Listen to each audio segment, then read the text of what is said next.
ഇന്നത്തെ പ്ലം കേക്കിൻ്റെ കഥ കേൾക്കണ്ടേ? ലാസ്റ്റ് ഇയർ എൻ്റെ കയ്യിൽ നിന്നും ഈ കസ്റ്റമർ നല്ല രീതിയിൽ പ്ലം കേക്ക് വാങ്ങിയിരുന്നു. അതുകൊണ്ട് തന്നെ എനിക്ക് ഉറപ്പുണ്ടായിരുന്നു ഇവർ ഈ വർഷവും എന്നെ വിളിക്കുമെന്ന്. അതുപോലെ തന്നെ അവർ ഓർഡർ പറയാൻ വിളിച്ചു. ഈ പ്രാവശ്യം അധികമൊന്നും ഉണ്ടായിരുന്നില്ല. 30 പീസ് പ്ലം കേക്കും 30 പീസ് ടീ കേക്കുമായിരുന്നു ഓർഡർ പറഞ്ഞത്. പക്ഷേ ടീ കേക്ക് പിന്നീട് ക്യാൻസലായി. ഇത് സ്കൂളിലേക്ക് കൊടുക്കാനായിരുന്നു. ഏകദേശം 1.5 kg കേക്ക് അത്യാവശ്യം നല്ല വലിപ്പത്തിൽ തന്നെ പ്ലം കേക്ക് പീസ് ചെയ്ത് കൊടുത്തു.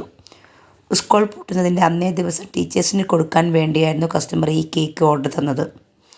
നല്ല രീതിയിൽ തന്നെ ആ കേക്ക് ഡെലിവറി ചെയ്തു. അതുകൊണ്ട് തന്നെ എൻ്റെ കസ്റ്റമർ ഹാപ്പി ആയിരുന്നു, ഞാനും ഹാപ്പി ആയിരുന്നു. അപ്പോൾ അടുത്ത സ്റ്റോറിയുമായി വരാം. Thank you.